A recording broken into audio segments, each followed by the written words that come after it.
আসসালামু আলাইকুম প্রিয় দর্শক, এখন থেকে আমি যখন এই কন্টেন্টটা করছি, যখন কথা বলছি, তার থেকে ঠিক 20 ঘন্টা আগে আমাদের এই অন্তর্বর্তীকালীন সরকারের একজন সাবেক উপদেষ্টা এবং আমি বলবো বেশ আলোচিত উপদেষ্টা মিস্টার মাহফুজ আলম, উনি তার ফেসবুক পেজে একটা পোস্ট দিয়েছেন। সেই পোস্টের শিরোনাম দিয়েছেন আরেকবার চেষ্টা করে দেখি। উনি যে কথাটা বলার চেষ্টা করেছেন যে উনি আবার ছাত্রদেরকে সংগঠিত করতে চাচ্ছেন এবং নতুন করে আরেকবার চেষ্টা করতে চান যে কিছু করা যায় কিনা। আমি বরং ওনার পোস্টটা আপনাদের একটু পড়ে শুনি। আমি একটু বড় আছে পোস্টটা, তারপর আমি মনে করি এটা শুনলে আপনাদের খুব একটা সময় নষ্ট হবে না। তিনি লিখেছেন, নতুনভাবে কিছু করার কথা বলার পর গত 2 সপ্তাহে কয়েকশো ছাত্র ও নাগরিকদের সাথে কথা হয়েছে যারা নতুন রাজনৈতিক বন্দোবস্ত ও বিকল্প রাজনৈতিক শক্তির ব্যাপারে একসময় আশাবাদী ছিলেন। যাদের সাথেই কথা হয়েছে তাদের মধ্যে এক ধরনের হতাশা ও আস্থাহীনতা দেখেছি, কিন্তু কথা শেষে আমরা এই সিদ্ধান্তে এসেছি যে আমরা সবাই আরেকবার চেষ্টা করে দেখতে চাই। এই হলো মূলত বক্তব্য, আরেকবার চেষ্টা করে দেখি। এরপরে ওনারা কি করতে চান না চান এগুলো আছে। আবার আরেক জায়গায় লিখেছেন যে আমরা আপনাদের ক্ষোভ, হতাশা, অপ্রাপ্তি যেমন শুনতে চাই, তেমনি আমাদের দিক থেকে হওয়া ব্যক্তিগত ও সামষ্টিক ভুল, বাস্তব সংকট ও কমতিগুলো নিয়েও কথা বলতে চাই। গত 1.5 বছরের পর্যালোচনা শেষে আমরা কিভাবে নতুন করে শুরু করতে পারি সে সম্ভাবনা নিয়ে আলোচনা করতে চাই। এই হলো ওনার বক্তব্য। তারপরে আরো উনি অনেক কথা কাহিনী লিখেছেন, সেটা ওই লাইনে যাচ্ছি না। তার মানে এই মাহফুজ আলম সাহেব, যাকে আমাদের ইউনূস সাহেব বিশ্ব মঞ্চে, যুক্তরাষ্ট্রের মঞ্চে ওখানে নিয়ে সবার সামনে পরিচয় করে দিয়েছিলেন যে he is the master mind. তারপর তাকে নিয়ে এসেছেন, উনি অনেক কিছু করেছেন। ওনাকে উপদেষ্টার মর্যাদায় প্রধান উপদেষ্টার বিশেষ সহকারী বানানো হয়েছিল।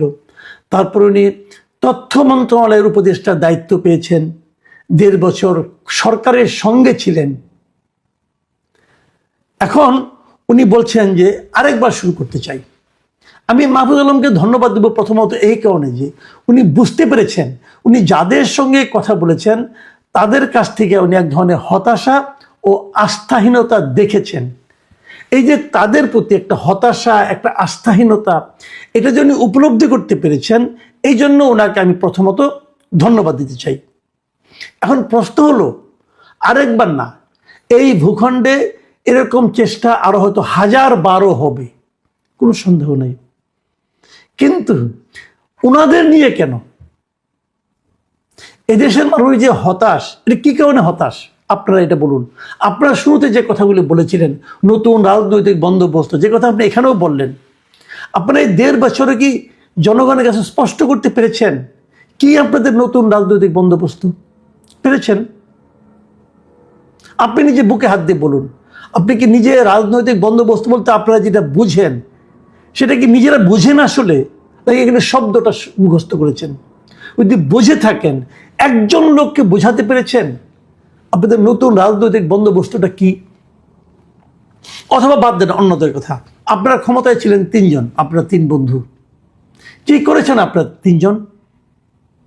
এই 3 জন আপনাদের কোন কর্মকাণ্ডের মাধ্যমে, কোন আচরণের মাধ্যমে, কোন সিদ্ধান্তের মাধ্যমে? আপনারা কিন্তু রাষ্ট্র ক্ষমতায় ছিলেন, সরকারে ছিলেন, অনেক কিছু করার ক্ষমতা আপনাদের হাতে ছিল।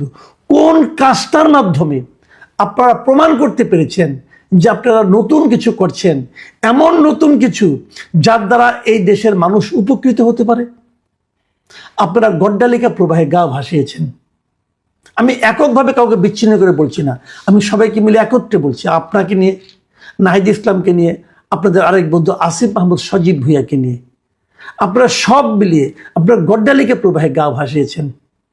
একজন কিছুদিন ওখানে থেকে পরে রাজনৈতিক দল করতে এসেছেন, আরেকজন হাঁসের মাংস এবং ওয়েস্টিন করতে করতে ইউনূস সরকারের দুর্নীতির চেহারায় পরিণত হয়েছেন। ওনাকে বলা হয় যে ফেস অফ দ্য গভর্নমেন্ট, এই ইন্টারিম গভর্নমেন্ট, করাপশনের। আর আপনি আপনি হয়তো ওই তুলনায় অতটা করাপশন আপনার নাম শোনা যায়নি, কিন্তু আপনার ভাইয়ের নামে অনেক কিছু শোনা গেছে যেগুলো আপনার প্রশ্রয় থেকে হয়েছে। এগুলো চুলচেরা বিশ্লেষণ হবে মিস্টার মাহফুজ আলম, কিন্তু তার আগে আমার কথা যে আপনারা কি এমন করেছেন বলেন না। একটা জিনিস দেখান এখানে আপনারা মৌলিক পরিবর্তন আনতে পেরেছেন।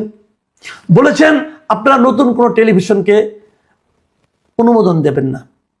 আপনি এনসিবির আপনার 2জন ছাত্র বন্ধুকে টেলিভিশন অনুমোদন দিয়েছেন, কিসের বিনিময়ে দিয়েছেন? ক্যাশ অর কাইন্ড আমি জানি না, তবে বেরিয়ে যাবে। কেন দিয়েছেন? তার 2 দিন আগে আপনি একটা অনুষ্ঠানে বলেছেন আমরা নতুন কোনো টেলিভিশন অনুমোদন দিচ্ছি না, তারপর দিয়ে আপনি বলছেন আরো দিব আরো দিব। কিন্তু কি রে ভাই, যারা এমন কাজ করে তারা যখন বলে আসেন আমরা আবার করি, আপনারটাকে কে যাবে? যাবে তারাই যাবে যারা নাকি আরেকজন আসিফ মাহমুদ হতে চায়, যারা নাকি আরেকজন নাহিদ ইসলাম হতে চায়, যারা আরেকজন মাহফুজ আলম হতে চায়, এরকম হয়ে ক্ষমতার শেয়ার নিতে চায়। মিস্টার মাহফুজ আলম, আপনি প্রথম যে ভুলটা করেছেন সেটা বলি আপনাদেরকে। আপনার ক্ষমতার পার্ট হয়ে গিয়েছেন। ক্ষমতার পার্ট হয়ে কোন ক্ষমতা?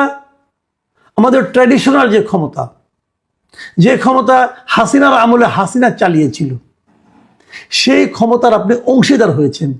এবং ওই ক্ষমতায় যারা যায় তারা ওখান থেকে লুটপাট করে, আপনারা সে লুটপাটের অংশীদার হয়ে গিয়েছিলেন। আপনি লুটপাট প্রচলিত ক্ষমতার অংশীদার হয়ে সেই রাজনীতিকে, সেই ক্ষমতাকে, ক্ষমতার যে চালিকা শক্তি তাদেরকে আপনি চেঞ্জ করবেন, নতুন বন্দোবস্ত করবেন, এটা হয় না রে ভাই, এটা হয় না। এবং সেটা করতে যে ভুলটা করেছেন সেই ভুল সম্পর্কে আপনার কি কোনো উপলব্ধি আছে, কোনো আত্ম উপলব্ধি আছে? আপনি যখন এই ধরনের একটা আহ্বান করেন, আপনাকে আমি প্রথমে রিকোয়েস্ট করব আপনি প্রথমে আত্মসমালোচনা করেন। আপনি বলেন আপনি কি কি করেছেন, কি কি ভুল করেছেন, কি কি করতে চেয়েছেন কিন্তু পারেননি, সেই তালিকাটাকে জনগণের কাছে দেন। তারপরে আপনি আহ্বান করার দুঃসাহস দেখান। আপনি কি এই দেশের মানুষকে বোঝাই পাইছেন ভাই যে আপনি ডাকলেন না সঙ্গে সঙ্গে চলে গেল? বোঝাই পেয়েছেন?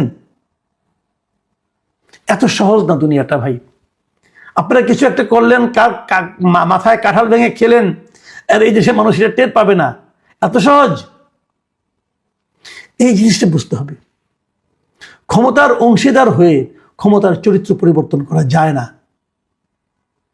এবং আপনারা কি করেছেন, আপনারা কিন্তু জাতীয় পর্যায়ে না, আপনারা আন্তর্জাতিক পর্যায়ে ক্ষতি করেছেন। একটা এক্সাম্পল দিয়ে বলি তাহলে। 2 দিন আগে এই নেপালের যিনি অন্তর্বর্তীকালীন সরকারের প্রধান সুশীলা কার্কি, কয়েকদিন আগের কথা বলছি, তিনি একটা অনুষ্ঠানে বক্তৃতা দিয়ে বলেছেন যে উনি নেপালকে আরেকটা বাংলাদেশ বানাতে চান না। সহজ কথা, এইটা নিউজটার একটা শিরোনাম করেছে ওখানকার একটা পত্রিকার নাম বলে হেডলাইন নেপাল। শিরোনামটা এরকম যে interim prime minister Sushila Karki warns against turning Nepal into Bangladesh. Nepal বাংলাদেশে পরিণত হতে পারে, এই যে হওয়ার আশঙ্কা, এর ব্যাপারে উনি সবাইকে সতর্ক করেছেন। এবং উনি কি বলেছেন ভেতরে? উনি বলেছেন, বড় নিউজ, আমি ছোট করে আপনাদের একটু বলি। উনি বলেছেন যে যেখানেই যাই সবাই খালি সরকারের সমালোচনা করে এবং তারা বলে সরকার কবে দায়িত্ব ছাড়বে, দায়িত্ব ছেড়ে যায় না কেন, অমুক তমুক, এগুলি বলেছেন। বাট উনি ওনার লক্ষ্যে স্থির আছেন, উনি মার্চে নির্বাচন দেবেন।